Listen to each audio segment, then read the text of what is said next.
Last time we were talking more about the optics. This time I am going to be talking about the setup that I'm going to be using in 2024 for the tactical games. Starting at the front end, I have always just used a standard A2 flash hider. I've tested some of the other stuff and even the wardens and stuff with brakes underneath them, and haven't really noticed any difference in recoil. The A2 actually does a pretty decent job, and it does keep the dust kind of on the ground when you're shooting. That way you're not shooting through like a cloud of dust when you're shooting prone. I've kind of settled on a 16-inch barrel. I've used anything from an 11.5 inch, 12.5 inch, a 13.7, 14.5, and now a 16. Not really in that order. I think I started with a 12.5, or maybe I think the first time I ever competed I used a 16. Then I built one on like a 12.5, and I've kind of bounced around somewhere in the 12.5 to 14.5. However, I got tired of the stocks. I don't really like the brace and the way it feels when you're shooting long range. It just doesn't feel like you ever get really connected to it. So A2 flash hider, I use kind of proof barrels or proof research, the steel or carbon barrels. This is a steel barrel, or the JP Enterprises barrel.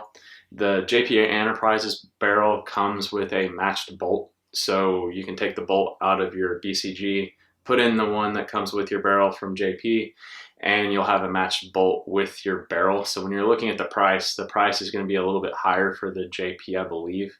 They're both kind of expensive barrels, but the JP's is a little bit more expensive because it comes with a matched bolt for it. I always put an adjustable gas block. I know some people kind of have strong feelings about the adjustable gas blocks. I've always had very good luck with them. I use the Superlative Arms adjustable gas block. I've found there's two different ways you can set it. One is regulating gas, one is kind of the bleed off. You can read about it, or if you decide to get one, on which way to set it. That's a whole, how to set a gas block is in a video in and of itself. I'm not going to go over that today. You can get different gas lengths. I kind of go towards, I think you can get one that's like a carbine, one mid-length. Both are fine. I tend to go with the one, I forgot what it is. I'm not like a huge gear guy. I go with the one that has the shorter gas tube, so that way I'm getting more gas to the gun and I can regulate it how I want to. The longer one does shoot a little bit softer. However, it can be, the 16-inch barrels with the longer gas systems can be a little bit finicky sometimes. And for what we're doing in the tactical game shooting, really reliability way outweighs having a gun that's kind of like built like a race gun that's on the edge of not working all the time. So I go with the shorter gas system of the two that are available with the 16. There might be more, and I'm sure people are going to let me know about it. I think there's two main ones, and I go with the shorter one of the two. Moving back a little bit, as far as handguards and receiver sets, I typically will use any good receiver set. So I, in the past, have used Sons of Liberty Gunworks. I used to shoot for 2A Armament. I don't anymore.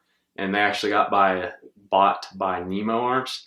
And the 2A Armament, which is now Nemo Arms, are probably the best receivers I've ever used. However, they're expensive because they are skeletonized, all that other stuff. So the biggest secret about the upper and lower receiver is that these things are mil spec.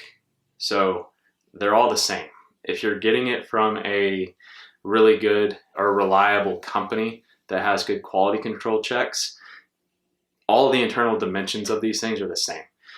The thing that is different is the handguard and the barrel nut and how that interfaces with the upper receiver. Because with some handguards, you're going to get a varying level of barrel deflection, which if you lean real hard into a barricade and you're pressing up real hard on the free float handguard, you will change your point of impact. Some handguard and barrel nut combinations are much more sensitive to that than others, and you can test for which ones you like. Some of them, they're There used to be some companies, I think like Mega or something, that would have a monolithic upper so that you wouldn't have that problem, but then it comes with problems in and of itself. Moving back to the BCG, I typically use a mil-spec BCG. I have in the past used lighter weight JP Enterprises bolts, which is the steel bolts, which those have always worked great for me. It's not so much of a race sport as it is a test of reliability over a couple of days in pretty nasty conditions. There's a lot of dust in the air just on the firing line by the nature of the competition. So I'm not going to set this rifle up like I would set up my 3-gun rifle. It's definitely recoiling. I'm feeling the gun go off quite a bit more than my 3-gun rifle. So usually a mil-spec bolt. Sometimes I'll use a JP lightweight steel bolt if I have one and decide to use it. I'll kind of use those interchangeably. The triggers, I usually go with the Timney Calvin Elite. I used this trigger at Nationals. I think it's like ATC Gold, American Trigger Company Gold. I used this trigger at Nationals mainly because this trigger was on this lower, and this lower was already built out just like this. And I knew that everything was working correctly, and everything, that the rifle had been really reliable for what I was using it for prior. So I just kept everything the way it was. Typically, I probably would have switched it over to Timney Calvin Elite, which is what I've always used in the past. The ATC Gold is a 2-stage trigger. It's got a very light first stage. It's not like a take up like most of them would have. And then the second stage, it's essentially kind of a 1-stage trigger, but it's a 2-stage. And this is kind of the original. It's a very old trigger that they've updated, and they feel a little bit different since I got this trigger. The Timney Calvin Elite is a 1-stage trigger, so there is no take up. It's just you put your finger on it, and when the shot, like when you move the trigger, the shot breaks. This is a Blackhawk pistol grip. I haven't shot with this yet. I actually just put this on today because this is the lower receiver and the buttstock that was on Nick's gun during the Mammoth Sniper Challenge. And we did something a little bit different with the pistol grip. He put some stuff on it, and we're not going to talk about what he did. It's nothing bad, but it's just he doesn't. It's a good idea, so we're not going to talk about it. However, he stole my pistol grip that was on there, and that's gone now. It's at his house, so I'll probably try this one out. I do like the way it feels, so we'll try it out and see if I like it. Moving back, this is the Magpul PRS Lite stock. So in the past, I've used the pistol grip or the pistol stabilizer, whatever it is, kind of wadded them up in the back and wrapped the Velcro around it and everything to kind of make it a more stable thing to shoot off of. And I don't like it. So when I went back to a normal stock, I really like this stock. It is very stable. When you're holding it, you can get a much better kind of lock up in your shoulder when you're shooting. And to me, while it is a little bit longer than maybe I would prefer it to be, it's worth it because you feel so solid when you're behind it.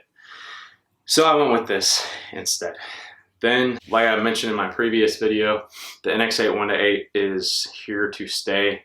If you see me competing with the ATAC-R, I'm just doing it for that competition probably. I do like the ATAC-R a lot, and I want to use it to get experience so that when people are asking me about it, I can speak to it with experience and not just kind of what I've found out over maybe 2 or 3 matches.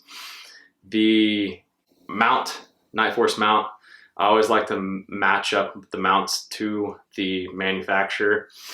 Reason being, you know, I would like to think they're made together and they're kind of designed together. And the tube is designed for the clamping force that the rings have. So I like to keep all of that stuff together. Other than that, there is some other stuff going on kind of inside the gun that I don't really talk about with anybody. You can take my rifle apart and find out if you want to. But other than that, probably not going to mention much about what's going on in there. Going back here to the barrel, I do spend the proof barrels, and the JP barrels are more expensive than the other barrels that you can find on the internet. and even some that have pretty decent reputations. So I've been shooting for a long time, and I don't have a lot of time to go to the range and, you know, the way you kind of break in an AR barrel, you have to shoot it at 100, 150 times before the velocity settles in, stuff like that, until you can tell exactly what kind of groups it's going to be shooting. You get a pretty good idea early on if it's going to be a good barrel. If it's like an absolute hammer, it's going to be shooting great from the beginning. Some of them take 50, 60, 80 rounds, and the groups will start shrinking down a little bit, but not going to go into a barrel break-in or anything like that. People get twisted about it. However, what I have found is that with other barrels, I have about a 50-50 ratio of success with them. And it's a big waste of time and a big waste of ammunition to go out there and shoot a couple hundred rounds and spend a couple hours shooting to find out that you have a 2.5 or 3 MOA gun. So a 1 MOA gun and smaller is an extremely rare AR gun, a true 1 MOA gun. I'm not really going to go into what I mean by that, but anybody can go shoot a 5-round group every now and then and get a 1.5 MOA group. However, we all know that there's flyers out there and stuff, and that aren't making the social media channels. So what I have found is that going ahead and just paying the extra couple $100 for a really good barrel and a really good bolt, those two things and how they interface are like the heart of the rifle. So those are the two places that if you're going to try and make a budget gun, don't skimp on your barrel and your bolt. Make sure those two things are good. I always use the JP enhanced bolts, regardless if it's a proof or a JP barrel. So I think I have a Sons of Liberty bolt. So I have a Sons of Liberty BCG in this gun. However, it's a JP Enterprises enhanced bolt that is in the BCG. Other than that, like I said before, don't get too caught up on the upper and lower receiver manufacturers. Pick a reputable one. All of the upper and lower receivers I've gotten from Sons of Liberty have always been really good. Like I said, 2A Armament is like the best I've ever used, but they are extremely expensive. Or not extremely, they're a couple $100 more. And really all you're getting is the CNC work is really, really good on them. And then they are not skeletonized, but all of the extra weight is taken off of them. So they're extremely light receiver set. And the other thing that I would suggest is a billet upper and lower receiver, and matched if that's an option for the company that you're buying them from. So typically if you get a matched receiver set, they're going to lock up and fit a little tighter. The last thing that I usually look for in an upper and lower receiver set is there is a screw in some of these right about here that will screw up and put tension on the bottom of the lug in the upper receiver and quit the rattle between these two. Now, they sell like wedges and all this other stuff for that. It has zero impact on the accuracy of this rifle if this is rattling a little bit. So if the upper and lower are not extremely tight, it does not matter. It's not going to affect your accuracy. It's annoying, and that's the reason why I like having that screw, is so that they're locked up tight. Other than that, I think it's a Magpul QD attachment for my sling. I do wish they had a better way to attach a QD to the PRS Lite here. They have the little slot right here for a sling, so it's kind of like the old school way where you have to you loop it through and do it. However, this thing's worth it. It's super solid. I felt much more comfortable shooting, much more comfortable than I ever have in the past shooting using this thing. Totally worth it. If y'all have any questions about the setup, put it down in the comments. If you disagree with everything that I said, put that down in the comments too, and I probably won't pay too much attention to it. Other than that, let me know what you guys think and what y'all are going to be running, and probably the next video will be on the pistol and holster that I'm going to be using next year. We are able to use dots on our pistols now, so I've been messing around with a bunch of different brands there, and I think I've settled in on probably the one I'm going to end up using. So until next time, I'll see you guys later.